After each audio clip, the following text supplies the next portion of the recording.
새사랑교회 수요성 공부를 시작하겠습니다. 한 주간 편안하셨습니까? 지난 주간은 참 바빴죠. 특별히 대통령 선거도 있었고요. 또 여러 가지 그 과정에서 참 우리 사회가 너무나도 갈등과 분열이 있는 모습을 보면서 참 마음이 많이 아팠습니다. 저는 이번 선거를 바라보면서 참 우리 사회가 이 전직 대통령이 감옥 가는 그런 불행한 일들이 많이 있었거든요. 그런 일은 좀 없었으면 하는 마음을 갖고 이제 서로 협력하고 웃으면서 서로 이렇게 정권을 넘겨주면 얼마나 좋았을까 하는 생각도 좀 많이 해봅니다. 사실 어떻게 보면 이 정치라고 하는 게 쉬운 건 아닙니다. 제가 왜 이 말을 하냐면, 그 모세의 어떤 출생, 또 모세가 자라나는 과정, 그 모두가 사실은 어떻게 보면 이 정치와 연결되어 있습니다. 특히 40년 동안, 애굽의 왕궁에서, 바로 공주의 그 양아들로 자라면서 권력의 중심부에 있던 사람이 바로 이 모세였지 않습니까? 그러다 보니까 누구보다도 이 정치판의 그 현실을 잘 알고 있었을 거라고 생각이 들고요. 어떻게 보면 하나님께서 저는 이 모세를 그 애굽의 왕궁에서 그를 빼내신 이유가 있지 않았겠나 생각을 해봅니다. 사람이라는 게 이 정치라고 하는 게 참 사람을 변질시키고 또 무섭게 바꿔놓죠. 그래서 이런 부분들에 대한 것들과 연결되다 보니까 지금 우리 대한민국의 이 정권 교체라고 하는 이 부분이 남의 얘기 같지 않는 거죠. 특히 모세를 우리가 이 출애굽기서를 공부하면서 끊임없이 이 정치라고 하는 것에 하나님의 뜻과 또 하나님의 그 경륜하심, 섭리하심과 이 세상의 정치와 서로 이제 부딪히는 경우가 많이 있지 않습니까? 이제 그런 과정에서 우리가 어떤 신앙관을 가져야 되는가 하는 부분에 대해서 우리가 깊이 좀 반성해야 되지 않겠나 생각을 해봅니다. 제가 늘 우리 성도님들에게 드리는 말씀이 있죠. 우리는 이 땅에 머물고 있지만 우리는 하늘나라 시민권을 갖고 있는 사람이다. 그래서 유초등부 때 저도 그런 복음성을 불렀습니다만은 우리는 천국 열쇠, 천국 티켓 가지고 있고 천국 기차 타고 갑니다. 이렇게 나오지 않습니까? 근데 점점점 이 하늘 시민이라고 하는, 하나님의 나라 시민이라고 하는 것을 잊어버리는 것 같아요. 제가 이제 같이 이제 페이스북에 참여하는데, 저희 이제 같이 연결되신 분들이 거의 한 300명, 또 400명 이상이 이제 되거든요. 그 대부분 이제 목사님들이 주로 많습니다. 그런데 이번 선거라든지 이런 어떤 이 정치하는 과정에 대한 부분에 대해서 입에 담을 수 없는 얘기들을 막 끌어내는 모습 보면서 너무나도 이념 편향적인 모습들이 걸러지지 않고 나옵니다. 참 난 정말 주의 종들이 이래도 되는가 하는 생각을 좀 해보죠.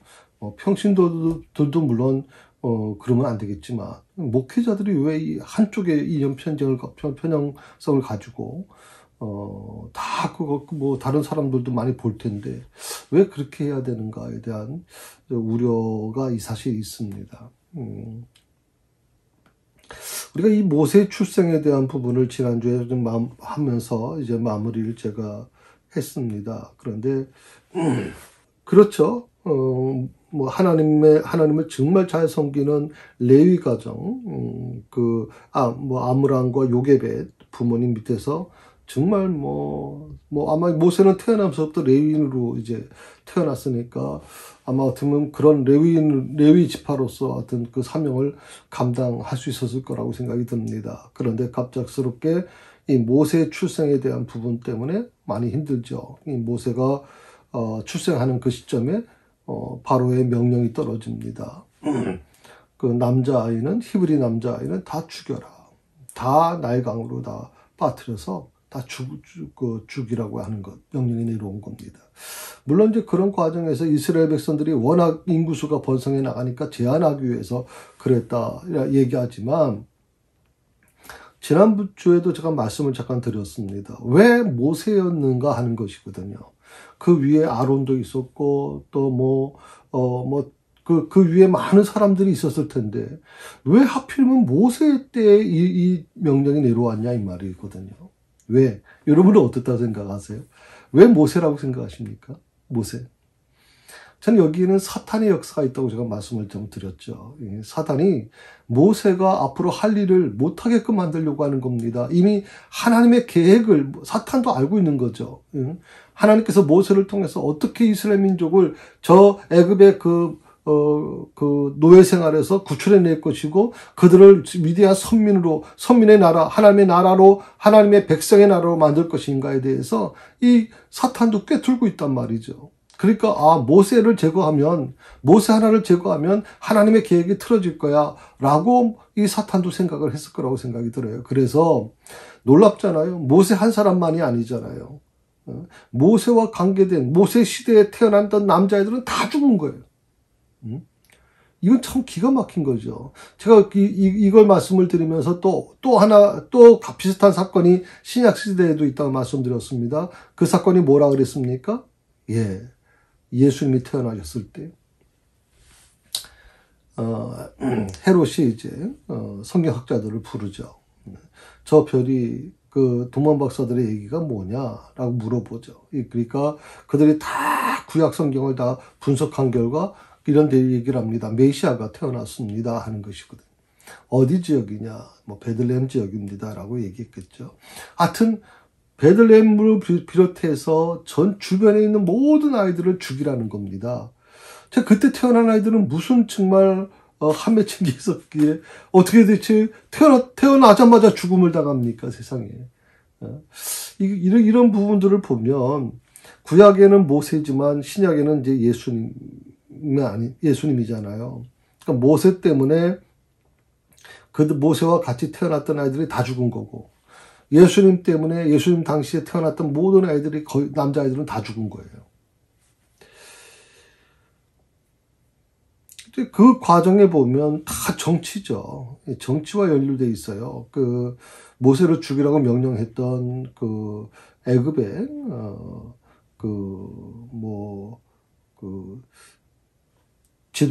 최고 지도자인 바로도 마찬가지죠. 그도 역시 정치적인 계산으로 이 일을 한 것이고요. 또 예수님이 메시아가 태어났다는 것을 알고 나서 그 당시 아이를 다, 예수님 또래 아이들을 다 죽이라고 명령했던 헤롯의 계산법도 역시 정치입니다.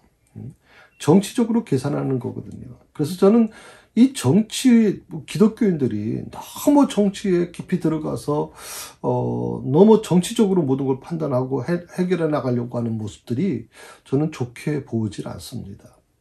그렇다고 제가 정치의 모든 것을 귀 다 끊어버리고, 그냥 우리는 오직 기도만 하고 찬송만 해야 된다. 저 그렇게 말씀드리는 건 아닙니다.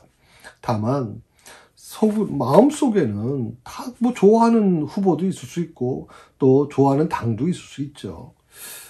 그런데 이걸 다른 사람에게 설득시키려고 하면, 그다음부터는 이제 문제가 일어나게 되는 거거든요.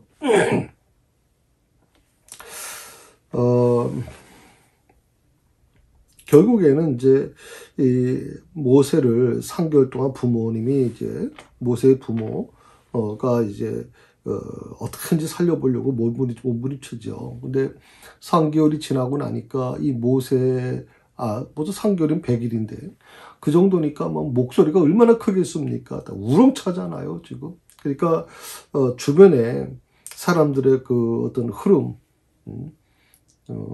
어떻게 보면 다른, 그런 생각을 할 수 있어요. 왜 내 아이는 나일강에 던져서 죽었는데, 왜 대체 당신의 자식은 그러지 않느냐라고 하는 부분이 나왔을 때는 형평성 문제가 일어나기 때문에 전 그렇게 생각이 들어요. 그걸 애굽 사람들이 고발을 하겠느냐.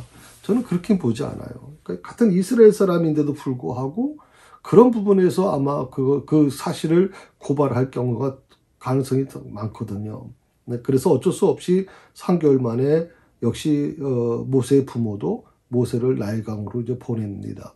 단순히 나일강에 던진 것은 아니죠. 예, 역청으로 만든 그런 어떤 바구니에다가 모세를 담고, 그리고 또 그 모세의 누이 미리암을 그 옆에 붙여놓고 항상 이제 그런 어떤 인간적인 노력은 최선을 다했어요.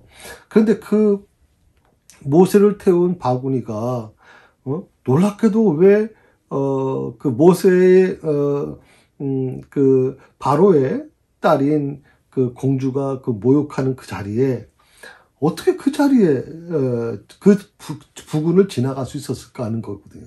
그 당시에 물론 이제 3개월 후에 이런 일이 있었기 때문에 그랬지 모르겠지만 다른 길도 많이 있었을 텐데 하필 거길 통과한단 말이죠. 그리고 거기서 같이 모욕을 하던 바로 그 공주의 하녀가 그걸 본단 말이죠. 이 아이를, 모세를 봐요. 그리고 가서 그 모세를 데리고 와요. 이게 여러분 우연이라고 생각을 해요? 우연이라고 여러분 생각해 보셨습니까? 여러분, 하나님의 섭리 가운데는 우연이라는 게 존재하지 않아요. 우리가 신앙생활에 우연은 존재하지 않아요. 우리가 어떤 삶 속에 일어나는 모든 일들을 그냥 우연이라고 생각을 하고 대수롭지 않게 넘기는 것이 저는 굉장히 위험하다고 생각을 해요. 내 신앙생활을 하는 데 있어서 신호가 와요. 그 신호가 때로는 환란으로 오기도 하고요. 때로는 내 자식을 통해서 오기도 하고, 때로는 정말 경제적인 어려움으로 오기도 하고, 때로는 건강의 문제로 오기도 하고, 이런 문제가 왔을 때, 그럼 어쩌다 보니까 건강이 안 좋은 것 같아요. 어쩌다 보니까 애들 다 그렇죠. 애들 다 말썽부리지. 그렇게 생각할 필요는 있습니까? 그렇게 얘기하는 사람도 있고, 요새 코로나가 다 어려운데 경제적으로 어려운 건 당연한 거죠. 이렇게 얘기하는 분들도 존재할 거예요. 말 속에는, 그런 어떤 생각 속에는 뭐가 있습니까? 그건 우연이야. 우연히 이루어지는 거야. 라고 생각을 하는 거예요. 그런데 여러분, 하나님을 믿는 사람들은 우연히 존재하지 않아요. 여러분. 왜? 우리는 하나님의 돌보심을 받는 사람들이에요. 마치 이스라엘 백성들이 낮에는 구름 기둥으로 밤에는 불 기둥으로 돌보심을 받은 것처럼, 그래서 이스라엘 백성들이 가는 곳에서 멀리서 보면 마치 불기둥이 있는 것처럼 보여지는 거예요. 불기둥이라는 게 뭐예요? 진짜 불기둥이 있다는 뜻이 아니잖아요. 예. 그들을 둘러싸고 있는, 추위로부터 그들을 보호하고자 하는 거. 그게 약간 붉은색을 띠기 때문에, 그래서 붉은 기둥이라고 얘기한 거고요.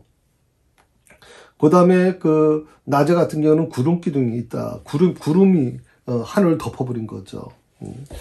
자, 이런 부분들이 어떤 이스라엘 백성들을 보호하는 과정이었거든요.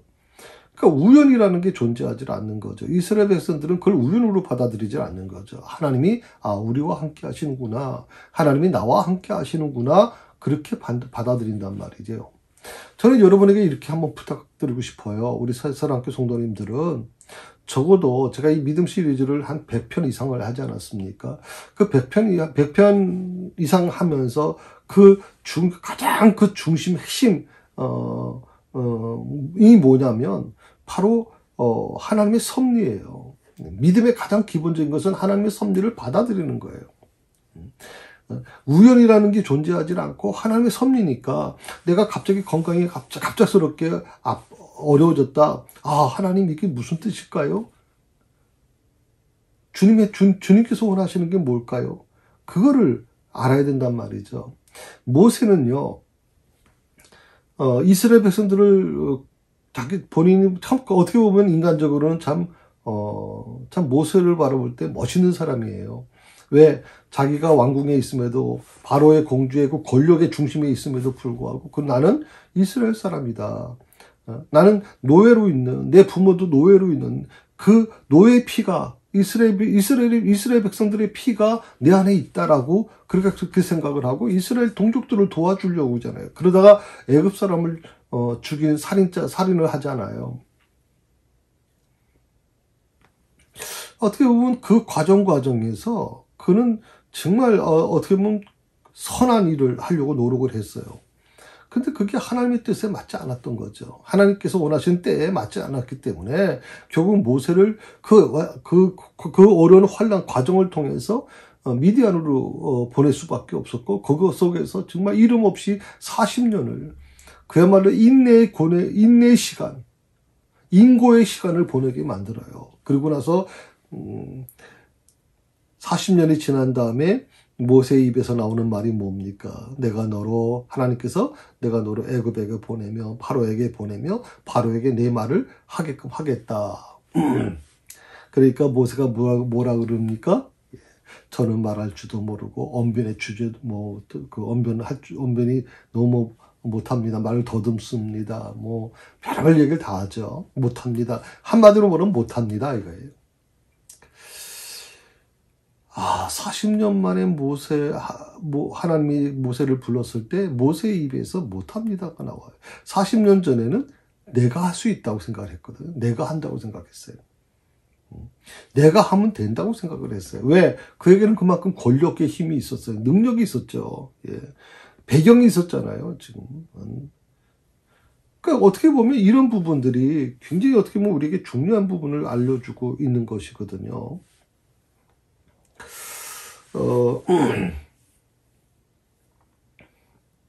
우선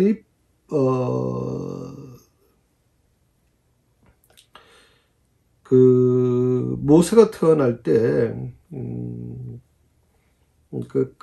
지금 제가 말씀드리는 건 이제 하수에 던지라고 칙령이 반포됐다는 말씀을 제가 드리면서 우연이 아니라 하나님의 섭니다라고 말씀을 드렸어요.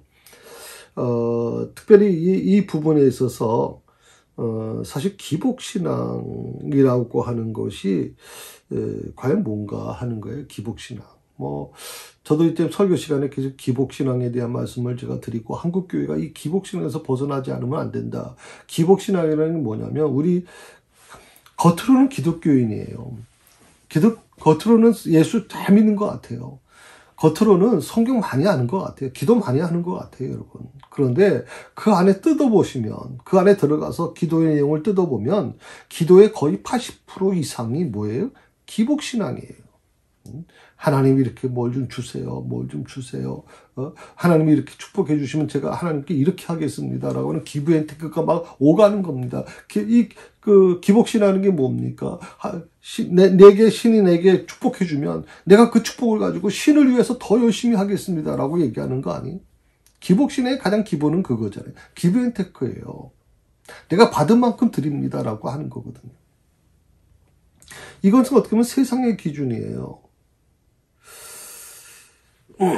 그러니까 기복신앙으로 모세를 보게 되면 그는 저주받은 인생이죠. 태어날 때부터 고난을 아주 갖고 태어난 애예요. 모세, 아까 처음 시작할 때 말씀을 드린 것처럼 모세 한 사람 때문에 그 시대에 태어났던 남자아이들은 다 죽었어요. 단 한 명도 살아남지 못했어요. 모세 외에는. 그러면 세상의 기준으로 보면, 세상 사람들이 말하는 대로 보면 이 아이는 저주를 타고난 거예요. 참 어떻게 보면 불행한 출생이죠. 모세는. 세상의 관점에서 보면 그렇다는 거예요. 그리고 많은 사람들이 이 바로의 칙령에 따라서 정말 생떼 같은 아들, 목숨과도 바꿀 수 있는 그 자식들을 전부 다 나일강에 이제 던져서 죽게 합니다. 아마 이 나일강에는 아마 통곡 소리가 들렸을 것 같아요. 정말 말할 수 없는 통곡 소리가 들렸겠죠. 그럼에도 불구하고 어쩔 수 없다 부모들은 받아들였을 거예요. 어쩔 수 없는 거다 이거는. 내 힘으로 할 수 있는 것은 아니다. 그건 어떻게 보면 모세의 부모도 마찬가지예요. 아므람과 요게벳도요. 3개월 지나니까 이제 더 이상 우리가 할 수 있는 게 없어요. 그렇지 않으면 결국에는 본인들만이 아니라 그 친척들까지 전부 다 몰살당하는 아주 위기에 빠지니까 어쩔 수 없이 3개월 만에 결국 모세를 나일강으로 이제 보내지 않습니까? 그런데 제가 여러분과 같이 나누고 싶은 건 바로 그 부분입니다. 기복신앙은요, 거기에서 머무는 거예요. 저주받은 인생이야. 태어날 때부터 고난을 갖고 태어났어. 이 아이는 저주받은 인생이야. 이 아이 때문에 많은 사람이 힘들어. 응? 많은 어떻게 보면 가장 그런 불행의 씨앗이라고 생각을 할 수 있어요. 너는 그렇게 태어났다. 저주받은 인생, 저주받고 태어난 거야. 라고 바라보는 것, 관점. 그런데요. 오늘 재밌는 건 뭐냐면, 모세의 부모는요, 이 아이를 위해서 갈상자라고 보통 얘기하는데, 그 갈상자에다가 역청과 나무진을 칠해서 방수를 만들어 놓고, 모세를 거기다 담아 놓고, 어린 모세를. 그리고 나일강에 띄웁니다. 그걸 끝나는 게 아니죠. 미리암으로 하여금 계속 그 갈대 상자가 어디로 가는지, 동생을 태운 그 갈대 상자가 어디로 가는지 지켜보게 만들어 놓은 거예요. 그리고 그것이 바로의 공주의 손에 들어가자마자 이 미리암은 어떻게 합니까? 그 바로의 공주가 모욕하는 곳에 뛰어들지 않습니까? 전 이 부분이 굉장히 놀랬거든요. 왜냐하면 여러분 아시는 것처럼 바로의 공주라면 서열이 어마어마하죠. 바로 다음에 서열이잖아요. 그러면 그 경비가 얼마나 철저했을까? 경비가 보통 경비였겠습니까? 주변에 접근조차 할 수 없었겠죠. 근데 미리암은 어떻게 거길 뚫고 들어갈 수 있었을까 하는 거예요. 어떻게 뚫고 들어갈 수 있었을까?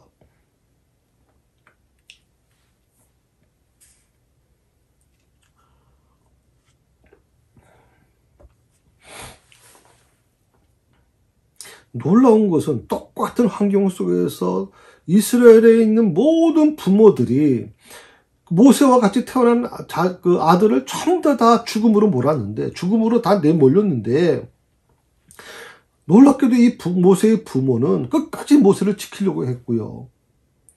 그리고 그 모세로 하여금, 교회는 구원할 수 있는 길을 찾아놓은 거죠. 그러니까 기복신앙이 가장 위험한 신앙이 뭐냐면, 평소 때는 괜찮아요.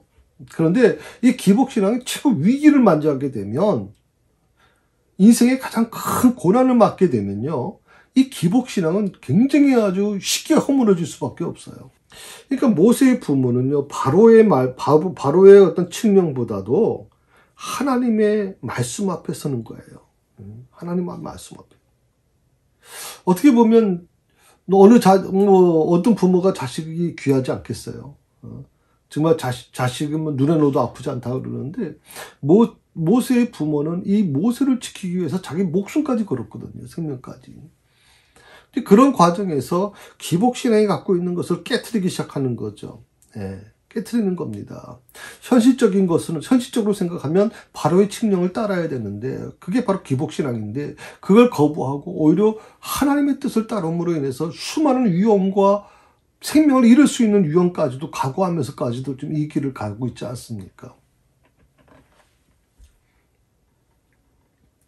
그러니까 어떻게 보면 하나님을 믿는 믿음으로 바로의 위협을 이겨냈던 이 모세의 부모님들의 모습에서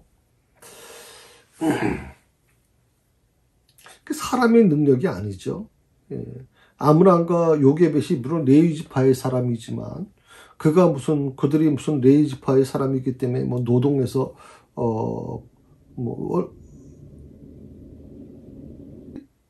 어떻게 보면 그래서 우리가 이런 생각을 많이 해봐요. 사람의 능력으로 우리가 뭘 해보려고 하면 사실 그게 더 빠를 수 있어요. 그런데 사실 하나님을 믿음을 지키고 믿음 안에서 뭘 하려고 하면 참 막힐 때가 많아요. 이 세상에서는 정말 막힐 때가 많습니다. 오히려 세상적인 방법, 인간적인 방법들이 더 쉽게 또 형통한 모습으로 나타날 때가 많이 있거든요. 그런데 오늘 하나님을 믿는 믿음으로 바로의 위협을 이겨냈다라고 제가 말씀을 드렸는데, 오늘 이 믿음이 오늘 우리에게 필요한 것이 아닌가. 그런데 사실 하나님을 믿는 믿음으로 이 아므람과 요게벳, 모세의 부모님들이 했는데 결과적으로는 어떻게 됐습니까? 결국 모세는 나일강에 던져질 수밖에 없는 거예요. 분명 하나님의 방법으로 했는데, 사람의 능력이 아니라 하나님의 방법대로 했는데, 오직 하나님을 믿는 믿음으로 했는데 왜 대체 모세는 나일강에 던져질 수밖에 없었을까요? 왜 그랬을까요? 처음부터 보호하시면 되는 거 아니에요? 처음부터 보호하시면 되잖아요. 하나님께서. 어차피 모세를 쓰실 분은 하나님이시니까. 근데 왜 그 모세의 부모들에게 다 떠넘겨놓고 하나님은 뒷전에 계셨는가, 그랬지. 하는 거예요. 사실, 우리가 어떻게 보면 일반적으로 생각해 보게 되면, 참 하나님 매정하시다. 왜 하나님 꼭 그러셔야 되는 겁니까? 처음부터 모세를 선택하셨으면 모세를 구분하셔서 바로도 손댈 수 없는 그야말로 하나님의 방법대로 키우시면 되잖아요. 근데 왜 그를 이렇게 위기 속에 두게 되고 그리고 바로의 궁전으로 들어가게 만들고 이 복잡한 과정을 왜 하나님은 허락하시는 것일까 하는 의문이 생기죠. 그런데 여기서 재밌는 건 뭐냐면요. 모세는 나일강에 던져질 수밖에 없었지만 그렇지만 하나님께서 모세를 안전하게 보호하셨다라고 하는 게 출애굽기서의 말씀이에요. 나일강에 던져질 수밖에 없는, 다시 말하면 죽음의 죽음의 그 길로 갈 수밖에 없었지만 하나님께서 모세를 안전하게 보호하셨다라고 하는 거예요. 그리고 놀랍게도 바로의 딸 공주의 그 명령으로 모세의 안전이 보장됩니다. 재밌는 건 그 공주의 아버지가 바로죠. 그 바로가 모세 또래에 태어난 아이들 다 남자애는 죽이라고 했는데 놀랍게도 그 바로의 딸이 모세를 구원해내요. 모세의 안전을 보장시키거든요. 참 하나님의 방법은 전 놀랍다고 저는 생각이 들었어요. 이거 보면서요. 저는 하나님의 방법 멋있다. 정말 멋있다. 하나님의 방법. 아버지가 내린 명령을 딸이 거절하는 거 아니에요? 아버지의 그런 어떤 칙령을 딸이 바꿔버리는 거예요. 그리고 바로는요, 그 딸이, 모세를, 유대인이죠. 유대인 모세를 양아들로 삼는 거에 대해서 이 아버지는요, 막지 못해요, 여러분. 딸이 하는 거에 대해서, 외동딸인가 본데, 딸이 하는 거에서 막지 못하는 거죠. 이것이 하나님의 방법이라는 거예요. 이것이 바로 하나님의 섭리하심이라는 거예요. 전 그래서 이것을 우리가 안다면 난 놀라운 일이 우리 삶에 일어날 거라고 생각해요. 내 삶에 바로 모세처럼 또 바로의 그 칙령처럼 정말 도저히 내가 감당할 수 없는 그런 힘든 일들이 일어날 수 있어요, 여러분. 정말 너무 힘들어서 고통스럽다 느낄 정도가 있을 수 있어요. 근데 그때 우리가 항상 두 가지 중에 하나를 우리가 선택해야 되는데 하나는 세상의 방법, 기복신앙이고요. 하나는 하나님의 방법, 하나님의 섭리하심이에요. 이 둘 중에 하나를 우리는 선택해야 돼요. 그리고 그 선택에 대한 결과를 우리가 책임져야 돼요. 모세의 부모는요. 모세를 3개월 동안 키우면서 그들은 목숨을 내놓을 각오를 했어요. 그 준수함을 봤다는 것은 단순히 아름다움만 봤다고 볼 수는 없는 거죠. 이 아이에게서 뭔가 정말 부모는 아마 알 수 있을 거라고 생각이 들어요. 부모들은 똑같은 자식이지만 그 자식에게 특별히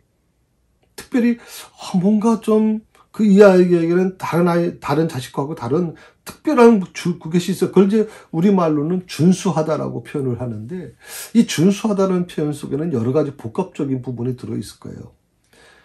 아므람과 요게벳은 아까 말씀드린 레이지파 사람이에요. 레이지파 사람들은요, 특별히 하나님의 음성, 하나님의 일을 하는 것이 익숙해져 있는 사람들이에요. 그러니까 아마 아므람과 요게벳이 이 모세를 바라보면서 아론도 분명히 첫째 아들이 아론이 있지 않습니까? 그럼에도 불구하고 이 모세를 바라보면서 준수함을 보았다라고 얘기하거든요. 그 한 가지 때문에 모세의 부모님, 그 가족들은요, 목숨을 걸어요, 여러분. 목숨을 걸고 모세를 지키는 거거든요.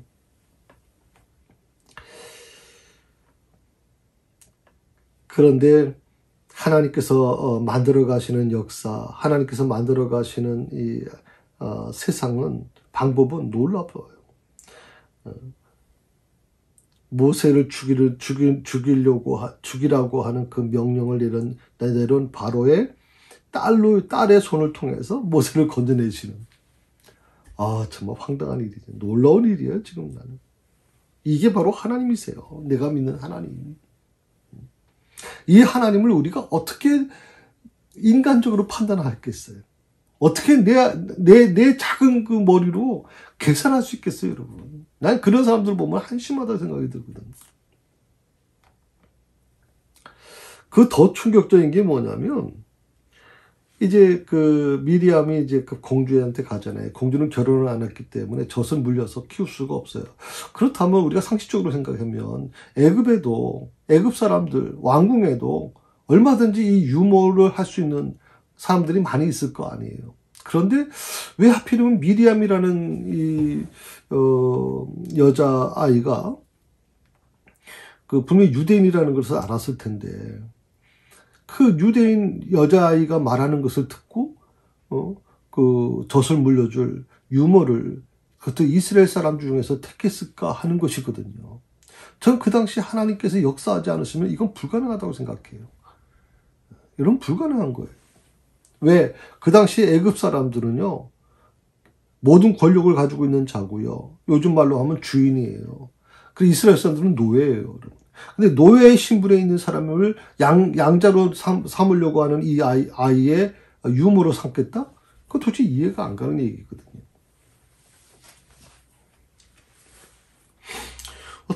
그래서 우리는 생각할 때, 하나님께서 여기까지 개입하시는구나. 왜?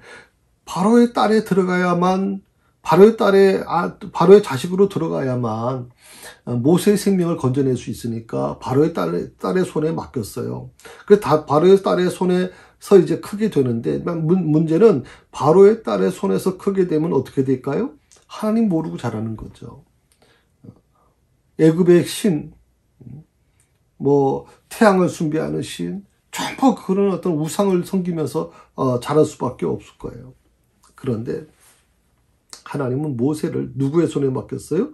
비록 바로의 딸, 공주의 양아들로 크지만 결국 그 친어머니 요게벳의 손에서 크도록 그렇게 만들어 가신단 말이죠. 이것이 과연 우연일까요? 이걸 우연이라고 우리가 얘기할 수 있을까요? 저는 이것이 하나님의 결론이라고 생각해요. 이것이 하나님이 역사를 만들어 가시는 과정이에요.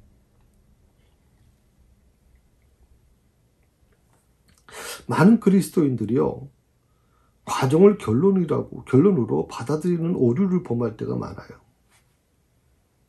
과정은 과정일 뿐이지 그게 결론은 아니란 말이죠. 요셉도 야곱도 바울도 베드로도 다 마찬가지죠. 과정에는 문제가 많은 사람들이에요. 베드로도 과정에는 예수님을 3번이나 부인하고 저주했던 사람이고, 바울도 과정에는 사울이었잖아요. 기독교인들을 핍박하는 사울이었잖아요. 야곱은 어떻습니까? 야곱은 남 속이는 사람이 아버지 속이고, 또 형제도 속이고, 속이지 않습니까?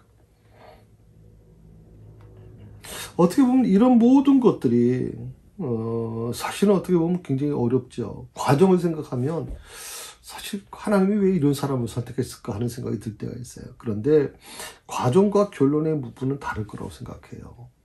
그래서 물론 우리는 세상의 기준으로 보면 과정이 중요하다고 생각할 수 있지만, 그러나 그 과정에 대한 부분을 가지고 결론을 내리려고 하면 또 위험할 수가 있어요. 왜? 과정은 얼마든지 바뀔 수 있는 거예요. 오늘 제가 모세의 얘기를 여러분 드리면서, 모세는 당연히 나일강에 던져질 수밖에 없었어요. 그게 어떻게 보면 과정이에요. 3개월 동안 키운 것도 과정이고, 나일강에 던진 것도 과정이에요. 많은 사람들이 거기서 결론이라고 생각할지 모르지만, 하나님의 역사 속에는 그건 과정이에요. 근데 그 과정을 통해서 어떻게 합니까? 애굽의 바로의 그 공주의 손에서 크게 만들고, 그 모든 과정에서 또 더욱이 놀라운 것은 그 어머니의 손에서 양육되도록 만들어 가신 하나님, 거기서부터 전능하신 하나님을 알게 만들고 40년 동안 어머니로부터 계속 유대 민족에 대한 얘기를, 역사를 들었을 테니 놀라운 거잖아요. 겉으로는 예굽의 모든 문물을 다 공부하면서 그 안에는 뭐가 있어요? 예, 유대의 역사를 배우는 거거든요. 저는 참 하나님의 역사가 참 멋있다, 그렇게 생각이 듭니다.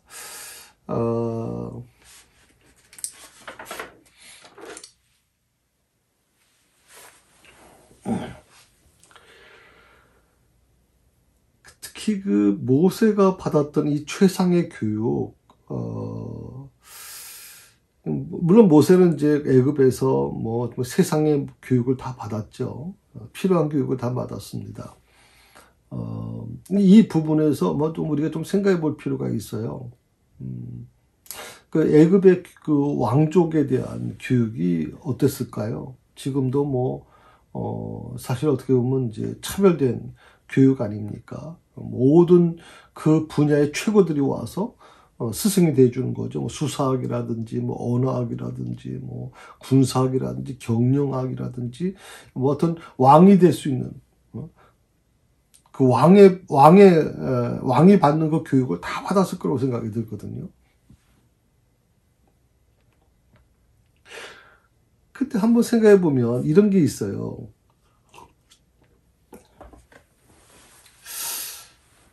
하나님께서 하나님의 방법대로 이스라엘 민족을 구원해내는데 모세가 필요했어요.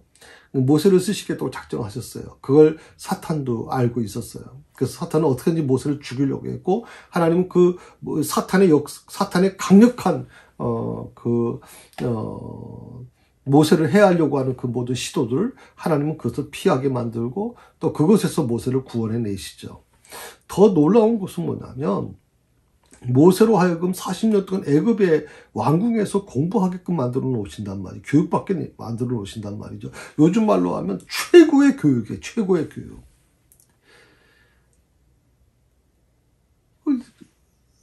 일부 분들 중에서는 애들이 공부할 필요 뭐 있나요? 뭐 기술로 하든 뭐든 누구나 다 맡겨진 대로 하는 거 아닐까요?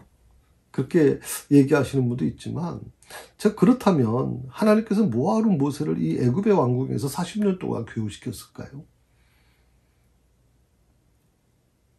애굽의 왕궁은 조금 전에도 말씀드렸지만 거기는 우상이 득실 부리는 곳이에요. 거기는 지금 하나님의 백성들이 머물 수 있는 곳이 아니에요, 여러분. 하나님의 백성들이 머물 곳은 고센 지역이지 애굽의 왕궁이 아니에요. 그럼에도 불구하고 왜 하나님은 그를 애굽의 왕궁에서 40년을 키웠을까요? 그건 애굽의 교육이 필요한 거예요. 그리고 이 모세를 그 죽음으로부터 보호할 수 있는 보호막이 필요한 것을 바로 바로의 딸을 통해서 그걸 만들어 가신 하나님께서 모세로 하여금 애굽의 그 모든 전 세계의 그 아주 핵심 최고의 교육을 모세를 돈 한 푼 안 주고 배우게 만들어졌단 말이에요. 저는 이거 보면서요. 부모들이 어떤 마음을 가지고 자식을 키워야 되는가 하는 부분까지도 좀 생각해 봤어요.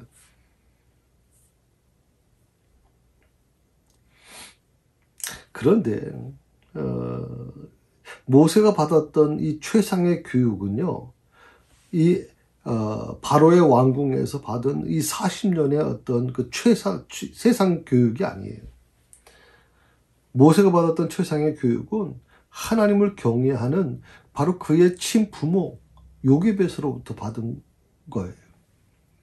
요게벳은 끊임없이 자기 젖을 물리면서 어릴 때부터 모세에게 늘 얘기했을 겁니다. 히브리의 노래를 불러주면서 이 민족이 어떤 민족인지, 하나님께서 아브라함을 통해서 이 민족에게 어떤 약속을 해주셨는지, 그리고 하나님께서 이제 이 민족을 구원해내실 거라고 하는 것을 계속 들려줬을 거거든요. 이것이 최고의 교육이다 하는 거예요. 그래서 저는 여러분들이 세상의 교육을 시키는 것도 물론 굉장히 중요해요. 그런데 그것보다 더 중요한 것은 그 아이들에게 신앙의 교육을 시키는 거예요. 신앙교육. 하나님에 대한 부분을 계속 가르쳐야 되는 거예요. 하나님에 대한 부분. 그런데 세상 교육은 열심히 시키시는데 그걸 위해서 밖에 나가서 힘들게 돈을 버셔서 뭐 애들 학원도 보내고 열심히 공부는 시키는데 신앙 교육은 너무 잘 안 시키는 분들이 너무 많아요.